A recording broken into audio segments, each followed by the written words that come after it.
Injil Yohanes pasal yang pertama, maka kita akan membaca ayat 10 sampai ayat yang ke-13. Saya baca 10, saudara-saudara 11, kita bergantian hingga selesai ayat 13. Ia telah ada di dalam dunia dan dunia dijadikan olehnya, tetapi dunia tidak mengenalnya.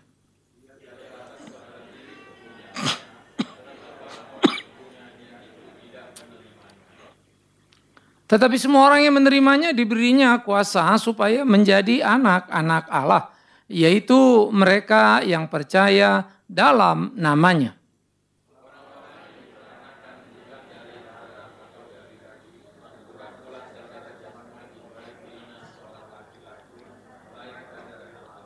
Saudara yang kekasih, harmony of Christmas itu yang coba kita lagi mau pikirkan. Maka saya mengajak saudara untuk melihat bagian ini. Di bagian ini di dalam ayat yang kita baca, ada disharmoni, ada harmoni. Ya, disharmoni itu adalah ketika dia datang kepada milik kepunyaannya, tetapi milik kepunyaannya menolak dia. Harmoni itu adalah ketika umat itu percaya kepadanya dan diberi kuasa menjadi anak-anaknya. Nah, di dalam hidup kita sebagai orang percaya, saya kira kita perlu menapatilah sehari-hari kita. Bahwa kita mengatakan Tuhan pemilik hidup kita. Tapi apakah kita mempersembahkan, menaklukkan seluruh diri kita kepada apa yang menjadi ketetapan kehendaknya? Itu pertanyaan menarik. Sehingga kita melihat Natal yang pertama kali. Ia datang kepada milik kepunyaannya, tapi milik kepunyaannya tidak mengenal dia. Lalu cerita itu berlanjut. Tak hanya penolakan di mana pintu tertutup dan tidak ada tersedia bagi dia. Bahkan sampai penyalipan membuat dia terpuruk, terhina, terkutuk. Karena cara disalib mati adalah keterkutukan. Tetapi cinta Natal itu melampaui semuanya. Membuat ia tetap datang kepada milik kepunyaannya. Tidak mungkin Allah tidak tahu bahwa dia akan ditolak, bukan? Pasti dia tahu. Ini yang menjadi menarik. Seringkali kita berani dalam pelayanan karena kita tidak tahu risikonya. Tapi kalau tahu resikonya, kita sudah berpikir ulang. Karena itu banyak pemula-pemula yang begitu bersemangat melayani, sesudah ketemu buntu sana, hantam sini, hantam situ, berpikir untuk mundur kembali. Semangat Natal adalah semangat mengetahui apa yang dihadapinya.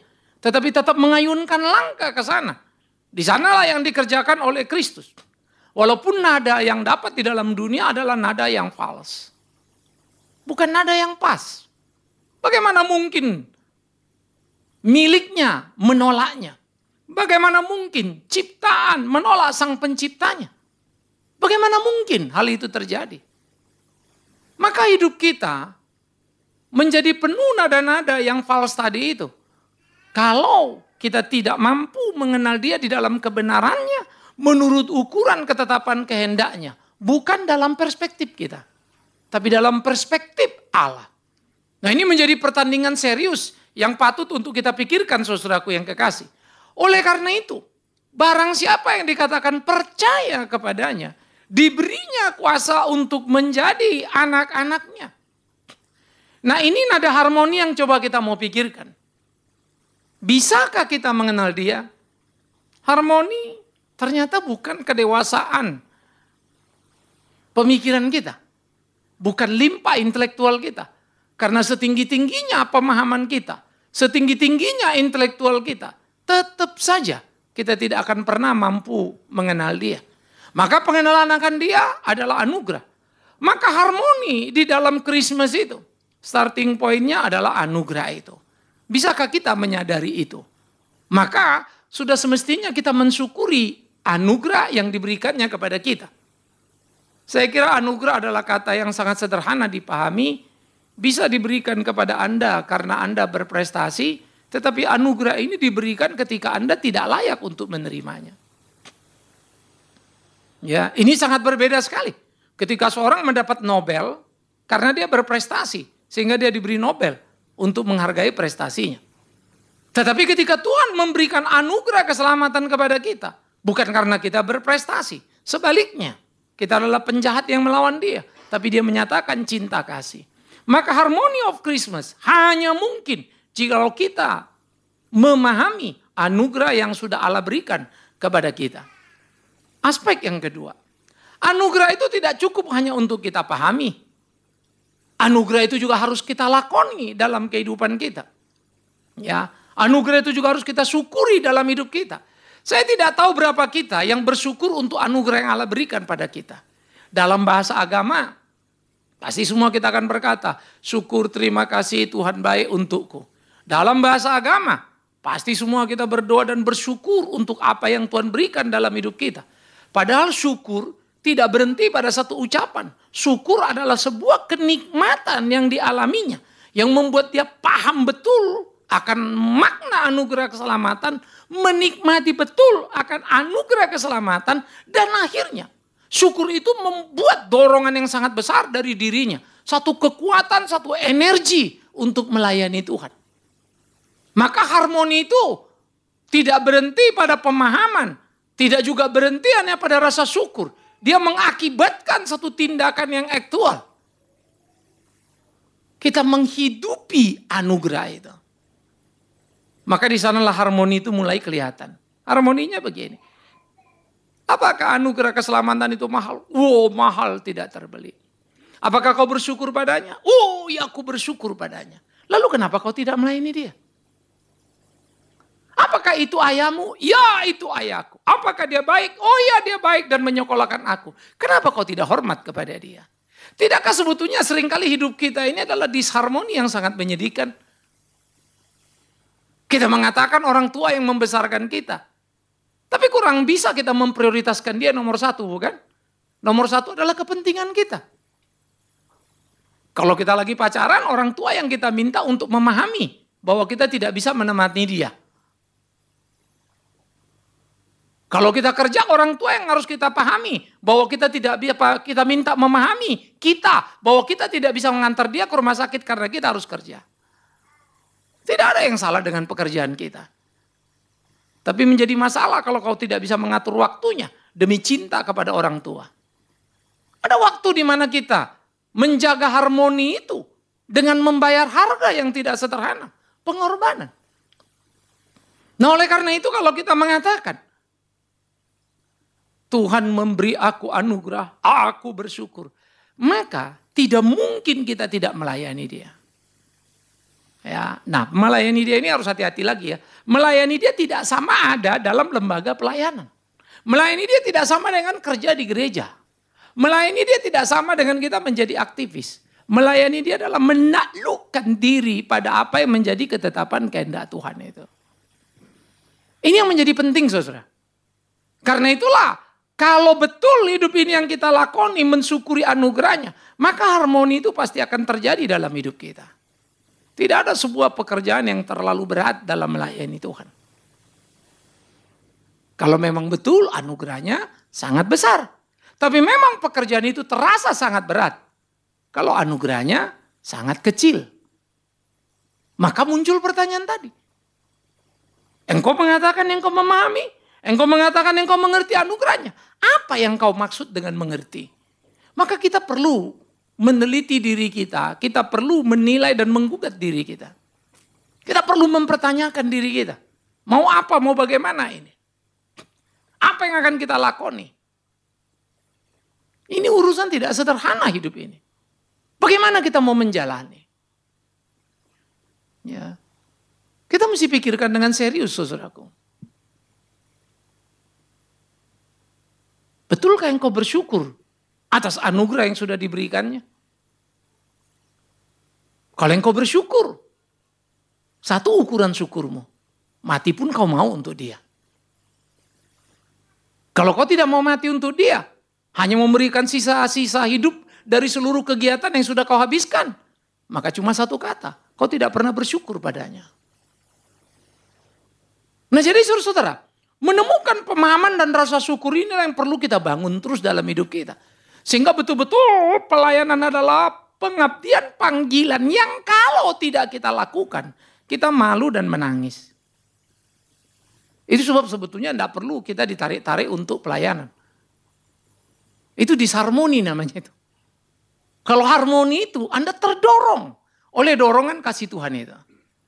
Pak, saya bukan gak mau Pak, tapi saya sudah kerjakan, saya gak dihargai, saya sudah kerjakan, saya ditolak. Emang kau pikir Tuhan diterima? Emang kau pikir Tuhan dikasih persediaan tempat untuk dia kemudian dikatakan, oh terima kasih ya Yesus yang turun dari surga. Ini tempat yang leks bagimu. Ini tempat yang luar biasa bagimu. No. Dia nggak dapat itu, saudara. Saya jungkir balik pelayanan pun. Kalau saya duduk diam, saya suka malu. Ketika saya mulai menghitung apa yang saya kerjakan. Emangnya apa hebatnya? Kalaupun aku mati melayani dia. Toh hidup pun datang dari dia. Emang apa luar biasanya? Maka yang menjadi luar biasa mengerikan adalah kalau hidup diberikannya tapi kupakai untuk diriku tidak kupersembahkan padanya. This harmony of Christmas. Maka harmony of Christmas adalah bagaimana saya didorong oleh energi yang diberikannya. Energi Christmas itu membuat saya terus menjalani, mengerjakan apa yang harus kita kerjakan dalam kehidupan ini. Kita tidak boleh berdalih kurang ini, kurang itu. Demi Tuhan yang hidup. Dalam pelayanan. Yang kurang itu cuma satu. Kurang ngajarnya kita sama Tuhan. Gak mungkin Tuhan gak cukupkan kalau memang itu mau dia. Ya, saya enggak tahu nanti ini kita keburu. Tahun depan kita sudah mau siap-siap untuk bangun sepatu pusat kurikulum kita nanti. Lalu kita mau bangun lagi STT-nya. Ya, regenerasi ini uber-uberan. Saya berdoa dan berharap betul usia 5 tahun lagi tambah. 60 genap usia saya secara administratif saya harus pensiun. Ya, saya akan mengerjakan apa yang harus dikerjakan. Tapi secara administrasi semoga tidak lagi perlu bertanya, Pak ini gimana, Pak itu gimana. Mestinya semua sudah siap begitu ya. Nah ini mesti kaderisasi bukan? Ini uber-uberan waktu. Nah ketika kita mau membangun ke depan tahun depan ini. Bisa apa enggak? Orang tanya saya ada uang ya Pak? Nggak tahu. Apa Bapak nggak khawatir? Kalau Tuhan mau, pasti berdiri. Lah kalau nggak sampai nggak berdiri Pak, memang Tuhan nggak mau, masa aku paksa? Yang ku tahu ku kerjakan apa yang harus. Kita pikirkan ini bagus, ini penting, ini oke, deal, eksekusi. Bahwa nggak jalan ya mau diapain? Tapi jangan sampai itu tidak jalan karena saya tidak jalan. Maka Tuhan akan marah pada kita. Kalau kita sudah jalan tapi Tuhan belum kasih mau diapain? Ya. Maka pergerakan ini yang harus kita pahami step by step by step by step. Maka harmoni itu akan bisa kita tangkap saudara. Dan ketika harmoni Christmas itu ada di dalam diri kita. Itu ibarat sebuah lagu enak sekali mendengarnya. Ya, merdu sekali. Sekarang orang banyak kirim WhatsApp ya lagu-lagu Christmas gitu ya. Terus salah satu juga ada yang main musik, satu orang main terus datang, jadi satu grup di pinggir jalan gitu. Wah lo nyanyi-nyanyi indah sekali gitu ya. Padahal waktu pertama bassnya main bung bok, kagak enak. Tapi waktu udah rame semua, harmoni bener. Saya mulai memimajinasi gitu ya. Ada satu orang kerja lalu orang lain lihat ini bagus nih. Tapi dia kurang baik nih, kurang bener nih. Maju datang, maju lagi datang. Jadi bener dan jadi baik. Jeleknya kita, udah itu kurang benar, kurang baik, kita ngobrol sini. Jelek-jelek, pakai maju lagi. Jelek-jelek, pakai ke depan lagi. Kamu yang ngawur, kamu bagus kenapa gak maju? Kalau tahu jelek, bantulah supaya itu jadi bagus. Buatlah supaya itu harmoni. Maka saya berimajinasi waktu nonton di WhatsApp itu ya, ketika satu alat musik 2, 3, 4 lalu akhirnya menjadi orkestra yang indah sekali. Wow, andai kata semua orang seperti disetting menjadi sebuah kesadaran. Dia cuma punya nada-nada bass. Ya, nada tinggi kurang datang. Satu ini cuma bisa do saja bagusnya. Kalau sudah si rada tinggi keselak dia. Datang si. Maka nada lagu harmoni adalah do re mi fa sol la si do tinggi. Bahkan do dengan do pun do satu do yang standarnya biasa, lalu suatu do tinggi lagi. Ya, lalu nanti bisa lebih tinggi lagi untuk berapa oktav. Maka ketika kemudian semua nada itu dimainkan, wish, indah sekali ya. Maka kalau kita dengar-dengar musik klasik itu, completely nada ada di situ. Kalau musik pop tidak selalu komplit nadanya. Kalau musik dangdut, cuma 2 nadanya. Dang dan dut. Mudah memainkannya. Tapi yang harmoni memang sangat sulit memainkannya. Ya, saya selalu berimajinasi ya kalau lagi dilihat dirigen. Kemarin saya mimpin di Lipo Group eksekutif begitu ya. Ini CEO-nya semua. Aduh, saya pas lagi khotbah sih. Nah terus ini paduan suara UPH, cua dipimpin, jodoh, kok indah ya. Saya kadang-kadang lihat gitu semangat setengah mati. Kadang saya pikir dirigennya saya mau duduk, saya yang mau mimpin gitu ya. Supaya kacau semuanya. Indah lu, keren lu. Ya. Saya mulai membayangkan kalau kemudian, saya udah gak pernah dengar lagi ya. Ketika kesukaan yang ceria dinyanyikan dalam nada yang indah itu.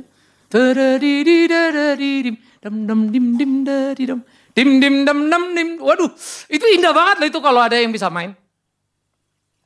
Tapi gak bisa cukup satu orang memainkannya. Perlu satu tim. Dan harus kompak. Itu harmoni. Maka kalau kau nada do tidak usah berusaha menjadi si. Kalau kau mi tidak usah berusaha jadi fa. Kalau kau sol nyanyilah sol tidak usah jadi la. Karena memang tidak mungkin kau do re mi fa sol la si. Mana bisa? Karena itulah unsur harmoni. Menuntut satu keberanian, kesadaran saya di mana ya? Bagian saya apa ya? Saya makin fisik kurang gini makin sadar pikir ya. Dulu saya nggak terlalu pusing. Orang mau kerja-kerja nggak bodo amat begitu. Saya kerjain sendiri, badan saya masih oke. Tapi waktu badan saya udah nggak oke mulai problem. Rasanya jengkel, kesel kalau orang nggak kerjain. Lama-lama saya pikir-pikir kok jadi aneh ya. Hanya saya terus berdoa, doa saya lebih kuat lagi sekarang. Tuhan kirim orang-orang yang betul menyadari ini menjadi bagian daripada pelayanan ini. Lalu saya juga berdoa, Tuhan tolong supaya tugas tanggung jawab ini selesai, regenerasi ini muncul. Karena saya tidak bisa meninggalkan medan pertempuran tanpa bertanggung jawab. Mesti melahirkan jenderal-jenderal. Supaya nada tadi itu, kor paduan suara yang harmoni itu terus berlanjut, saudara. Saya selalu berpikir satu Yesus Kristus melahirkan 12 rasul. Hebat ya. 1 jadi 12 itu hebat loh. Kalau kita 10 jadi 3 kan. Yang ada kepangkas, hanya sisa 1 hilang pula lagi. 1 jadi 12. Paulus muridnya cukup banyak yang bisa kita catat. Timotius, ada Titus, lain-lain lagi. Ada banyak. Jadi kalau kita ngelihat di dalam bagian-bagian seperti itu, harmoni itu akan menciptakan satu hal yang membuat orang lain tertarik. Itu akan menjadi daya tarik yang luar biasa. Saya bayangkan ketika orang yang di YouTube itu main babak, buk, bak, bung, bong, bong, bong. Itu lagu Natal juga ya. Satu orang datang ngeliatin, ngapain sih ini orang? Terus ada yang lewat aja gitu. Yang duduk lihat, ini orang ngapain? Main kok gak enak bener dengar suara bass terus. Tambah satu. Akhirnya orang jalan berhenti, yang jauh mendekat, anak-anak digendong bapaknya untuk bisa lihat. Harmoni punya daya calling yang hebat. Dia memanggil saudaraku. Ya, dia memanggil kita. Untuk kita bisa melihatnya. Untuk kita bisa memperhatikannya. Maka begitulah kasih Tuhan itu di dalam hidup kita. Jangan sampai Christmas itu menjadi satu disharmoni yang kemudian tidak mampu kita terjemahkan seperti apa yang dimau oleh dia. Dan kita tidak mengenali dia dan berpikir ketika kita pelayanan kita sudah melayani dia. Hati-hati. Saya selalu suka kalimat.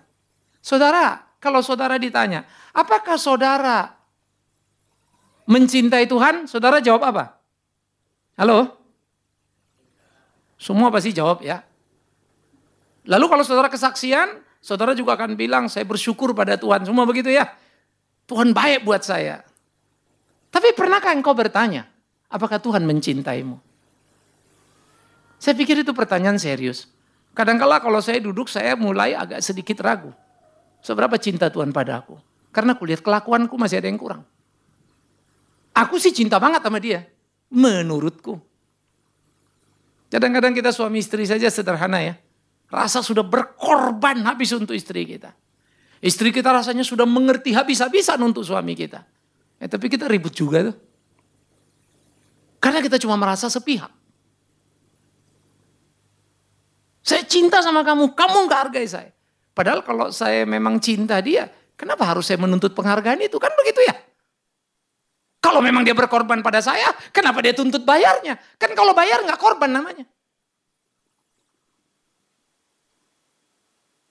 Itu hubungan kita suami istri. Hubungan kita dengan Tuhan. Seperti apa itu?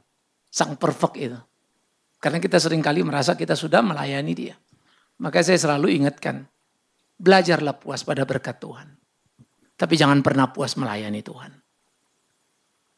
Kita harus puas. God thanks. Tuhan baik.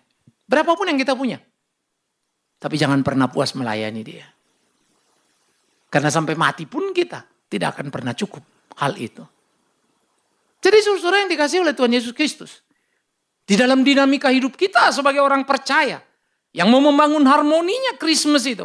Marilah kita berpikir sungguh-sungguh. Sehingga kita menjadi nada-nada surgawi itu. Nada-nada indah yang dikenal sorga. Yang sehingga ketika dikumpulkan bagaikan nyanyian para malaikat. Nyanyian yang enak didengar. Nyanyian yang enak diperhatikan oleh orang. Maka saya membayangkan hidup kita. Hidup yang seperti itu. Kemanapun kita pergi menjadi kenikmatan. Kemanapun kita pergi bisa duduk berkisah dan bercerita. Alangkah menyenangkannya. Ini perlu untuk kita pikirkan saudara. Bagaimana kita bertanding dalam hidup yang memang tidak sederhana ini. Minimal ketika bola ada di tangan kita. Kalau bola di tangan orang lain mau diapain? Orang itu tidak menyukai kita, kita tidak bisa paksa supaya dia suka kita. Tapi ketika bola di tangan kita bisa memainkan itu. Maka harmoni adalah satu nada yang seirama dengan surga. Aku mencintai Tuhan, Tuhan mencintaiku. Ketika orang melihat Kristus, semua orang mau datang kepadanya. Mendengar dia. Dan dia peduli pada semua orang di sekitarnya. Apakah nadaku sama dengan nada dia? Dalam kepedulian itu. Ya tak peduli. Mati di atas kayu salib sana. Apakah aku rela seperti itu? Nadaku sama dengan nada Kristus itu. Natal dia lahir di tempat yang hina dan terpojok itu.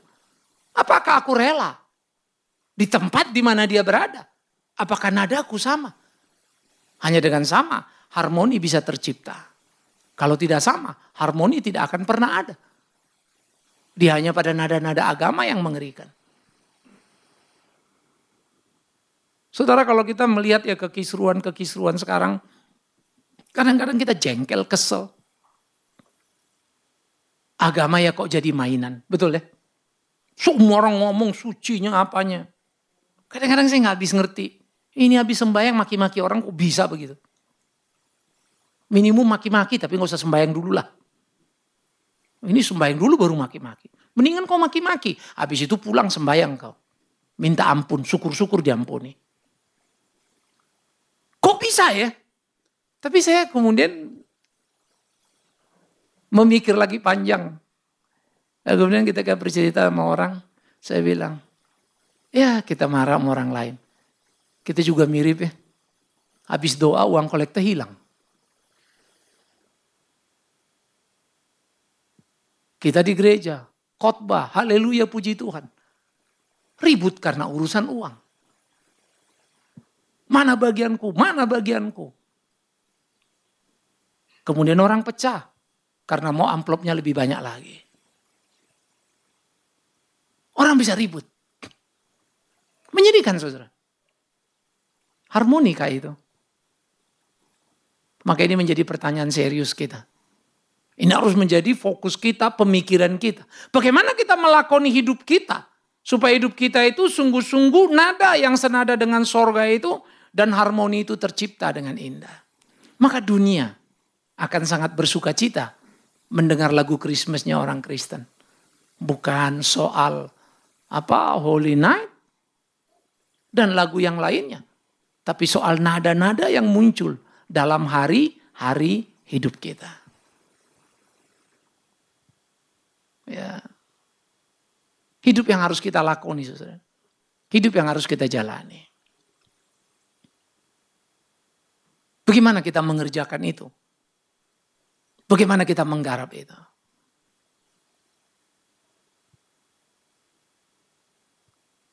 Kemarin istri dari seorang pekerja kita yang sudah lama kerja sama kita ya, di security, istrinya meninggal. Ya, pada satu waktu dia di rumah sakit di Ponti, kami lagi mau pulang, sempat mampir doa sama-sama di rumah sakit. Ya. Lalu kemarin di sana itu dia sering konsul dengan Katie. Saya selalu ingetin, Kat, tolong diprioritasin. Gitu. Nah, jadi digarap terus, dipimpin terus. Jadi dia ke puskesmasnya Katie, lalu selalu untuk dirujuk. Terakhir mau dibawa ke Jakarta. Pak, kita mesti bawa ke Jakarta ini, mesti gini. Dan dia harus di kemo, tidak harus opnam, tapi tempat tinggal jadi masalah. Akhirnya kita udah atur-atur, oke, kita udah siapin. Ya, pokoknya kamu kirim sini, dia mesti di kemo di RSCM, udah nanti kita aturin tempat supaya bisa dekat. Kemudian saya sempat telepon anak saya. Kat, datangnya kapan? Pak, kayaknya nggak bakal jadi. Kenapa? Udah sampai ke paru-paru, Pak. Udah berat. Ya, kalau secara medis saya tinggal tunggu waktu. 1-2 minggu kemudian memang istrinya meninggal. Saya ingin mengatakan pada saudara, berikan ucapan kedukaan itu baik. Tapi rasanya tidak terlalu sulit ya. Kalau kita memberikan 100-200 ribu uang. Untuk kemudian dia merasa ada sebuah perhatian. That is harmoni. Itu harmoni, saudara.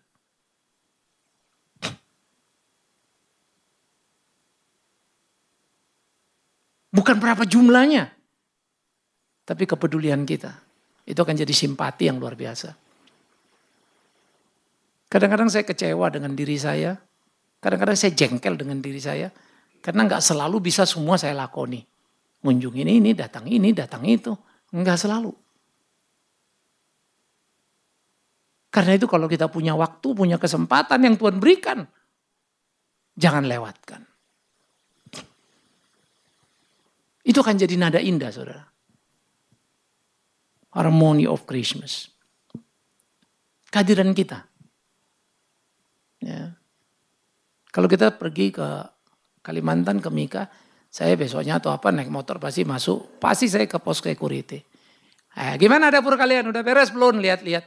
Waduh, mereka senang banget. Padahal sebetulnya atau bangunan-bangunan tanggung jawab kita juga ya. Saya kalau masuk ke dapur, orang dapur bercanda-canda, happy-nya setengah mati. Padahal gajinya gak naik gara-gara saya ke dapur. Tetap sama bulannya. Tapi saya juga baru memahami. Melihat mimik mereka, wajahnya yang senang. Rasanya itu, saya sempat abai banyak. Ya. Tapi waktu mulai jalan, lakukan lagi, pergi lagi, lihat, ngobrol. Jadi agak beda. Harmony of Christmas tidak susah. Biar diantara kita juga sama. Supaya kalau kulihat wajahmu, aku tersenyum. Kau lihat wajahku dan kau pun tersenyum. Tapi kalau sampai kau tidak tersenyum melihat wajahku, pasti aku sulit tersenyum melihat wajahmu. Hampir pasti kau punya salah maka takut padaku. Hampir pasti juga. Mungkin saya punya rasa jengkel sehingga tidak suka padamu. Itu kan disharmoni ya.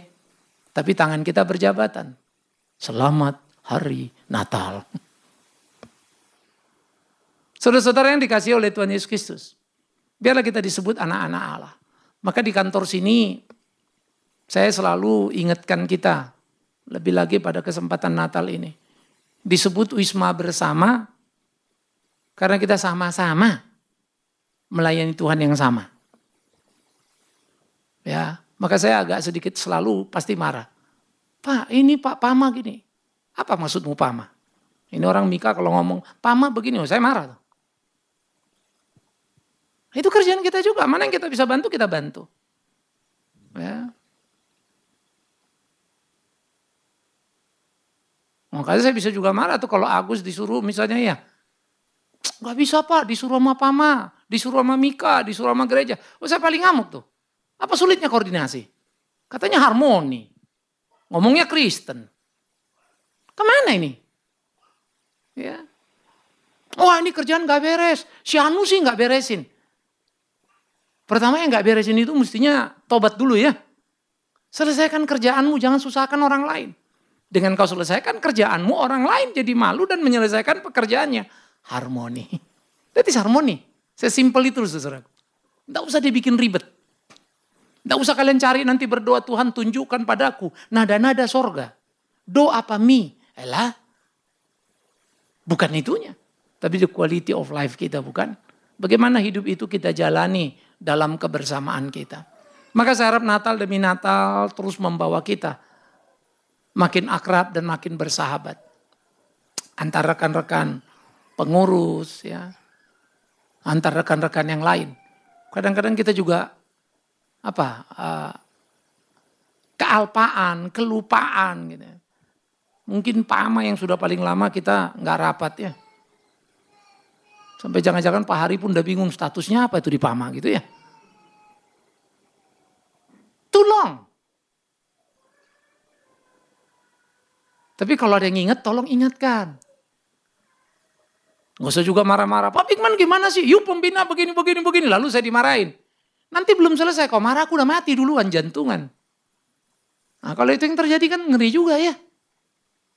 Tapi kalau, ini kurang, perbaiki. Ini kurang, tambah. Ini kurang, kita bereskan. Masing-masing ngambil bagiannya. Itulah harmoni. Berlomba-lomba memberi diri, berlomba-lomba untuk melengkapi. Seperti Kristus meninggalkan sorga, datang ke bumi tanpa diminta.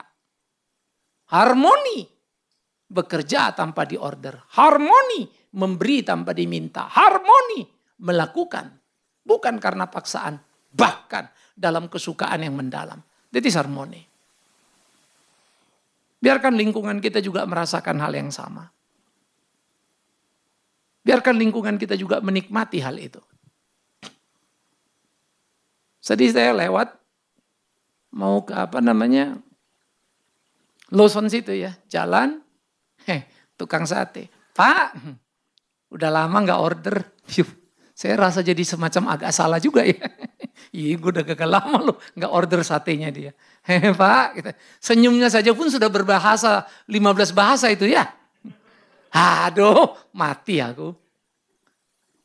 Karena dulu saya sering makan dia. Lalu kalau lagi syuting saya pesenin. Ayo bawa sini. Jadi saya bisa pesan sate 10, 15. Dia happy kan. Sekarang saya udah jarang mesen. Saya biasanya ke bawah, ada duduk sama Dudung. Pesan, lu makan. Saya Gus, lu makan. Kita makan sate di depan. Pesan lagi si ibu teh botol. Tapi sejak 2014 habis babak belur itu, saya kadang-kadang fokus itu pun kayak gimana ya, seperti terkejar-kejar sana terpecah-pecah. Ya. Baru saya pikir-pikir lagi tadi, gue lupa loh. Udah lama gak mesen sama dia. Padahal kan gak wajib ya. Tapi kan kalau saya mesen dia seneng kan. Apa sih susahnya Big Man kamu bikin dia seneng? Aku gak makan satenya. Udahlah binimu yang kau suruh makan. Istriku juga gak suka. Sopirmu banyak yang mau kok. Apalagi kalau dibayarin. Iya kan? Makanya ini Pak Handoko jangan sekali-kali kelihatannya. Ditungguin oleh anak-anak WB ya. Disharmoni menyedihkan. Harmoni itu menyenangkan. Ya, jadi saya harap utang kita juga ada nih ya. Saya rasa yang ini panitianya yang kehilangan jejak. Kita kan mestinya Jungle Land. Februari lalu tuh. Terus almarhum Pak Victor dipanggil Tuhan. Akhirnya kita mundur. Mundur setahun lewat loh itu. Tahun depan tolong dibikin ya. Kita pergi sama-sama. Ya. Nah, nanti saudara-saudara yang udah hadir di sini jangan sampai nggak ikut. Kalau nggak ikut itu namanya disharmoni. Sama-sama kita nikmatin. Sama-sama kita jalanin. Sama-sama kita lakoni. Mari kita sederhanakan. supaya bahasa surga itu dipahami, dimengerti bumi. Jangan bikin bahasa surga itu seperti orang-orang yang kebanyakan berbahasa roh, cuma Tuhan yang ngerti. Tapi dia sendiri nggak ngerti, apalagi orang lain. Ini kita berbahasa bumi saja lah ya, yang bisa dimengerti orang lain. Kalau dia tukang jualan, beli sekali-sekali, itu sajanya itu. Ya, kalau kau lihat baju kotak-kotak, kasih angka 2 sama dia. Ngertilah kau gitu loh maksudnya. Jangan pula begini. Salah itu. Kalau yang gini itu, jangan bicara. Ya. Jadi saudara-saudara yang dikasih oleh Tuhan Yesus Kristus, biarlah kita yang tidak banyak ini bisa berbuat banyak. Kita bersyukur untuk Mika, kita bersyukur untuk Pama. Karena sebetulnya uang yang kita keluarkan itu dengan hasil yang didapatkan, bagi saya ya, uang ini besar-besar. Tapi dengan hasil yang dikeluarkan, enggak terlalu besar. Kemarin kita presentasikan, saya pun baru kaget ya. Kita sudah 1.000 lebih, kita punya video. 1.000 berapa sama 1.000 berapa audio, total itu 3.400-an ya. Audio video kita. Yuk kalau nonton ke YouTube, jeduk masuk ke YouTube ya. Masuk ke Pama, kayak ke BS Ministry atau Big Ministry. Bingung liatnya itu. Di YouTube itu paling banyak kita. Nah sekarang beban kita adalah bagaimana memola ini nih. Supaya terpola. Ini saya butuh sebetulnya satu orang yang sangat ngerti urusan-urusan beginian. Saya nggak terlalu paham. Gimana ya membuat gini ya? Gimana ngebuat gini? Bisa nggak sih bikin? Ya, Selamat itu bisa bikin. Ya, cuma selamat deh. Nunggu kreatifnya itu. Nah, itu yang diperlukan. Siapa punya ide? Lakoni. Siapa yang punya ini? Kerjakan. Ya, kemarin saya di Natal Lipo Group saya bilang, anak-anak saya 60 dari teacher college sudah keluar. Semua orang-orang dari nurse, sekolah keperawatan datang. Pak Bingman, anak you banyak loh di sekolah perawat. Oh iya saya tahu, cuman saya juga gak hafal jumlahnya berapa sekarang. Banyak Pak. Iya kalau perawat soalnya ya gue kagak hafal karena habis itu gue gak bisa pakai. Kalian orang yang pakai, tapi kita akan drop terus-terusan. Lalu kemarin saya ngomong lagi. Tahun ini, 2017 saya bilang, ada beberapa anak saya dari Papua yang akan ikut tes. Tolong you turunin standar nilainya. Siapa untuk anak Papua pasti spesial. Kalau lu bikin standar, gak yakin anak itu bisa lolos. Tapi Pak, jangan terlalu bawah ya. Kalau terlalu bawah, udah kau tolak juga gak apa-apa. Karena aku pun pusing nanti kalau dia lulus. Ngaturnya itu susah setengah mati. You tahu ya, saya seneng loh bisa gitu tuh. Doaku ini sekarang ini yang lagi kenceng nih. Ini anak Papua masuk UPH nih. Itu doa saya. Karena saya deg-degan juga nih anak. Kita kan SMA ya. Baru 3 tahun di sana. Menyesuaikan diri aja anak ini udah keteteran nih. Ya anaknya stres, gurunya stres. Sampai Mariana mesti disuruh turun. Terakhir saya dengar udah mulai stres juga deh. Ya. Ini gimana nih mesti di-upgrade. Ada nada-nada indah. Harmoni selalu menciptakan kebahagiaan yang luar biasa. Biarlah Tuhan tolong kita, Tuhan pimpin kita. Sehingga ketika orang lihat kita, sungguh mereka ini adalah anak-anak Allah. Kita punya kuasa untuk membawa sukacita di bumi.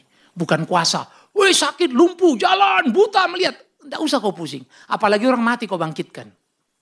Bikin masalah kependudukan kau. Udah mati orang bagus, sudah berkurang. Kau bangkitkan lagi. Kelahiran lebih tinggi dari kematian. Itu kemurahan Tuhan kalau orang mati ya. Mengurangi penduduk bumi. Kau doa bangkitkan. Habis kapling kita nanti ya. Jadi saya harap yang di sini-sini ini doanya itu bukan itu. Tuhan ini aku. Ajar membagi diriku bagi sesama. Tuhan ini aku. Ajar peduli pada sesama. Itulah mujizat cinta kasih yang harus kita wujudkan. Kalau kita berdoa, orang sakit, orang lumpuh jalan, ya puji Tuhan lah itu. Ya, tapi bukan itu bisnis pertama atau bisnis utama kita. Biar Tuhan tolong kita, Tuhan pimpin kita, Tuhan sertai kita di dalam hari-hari kita.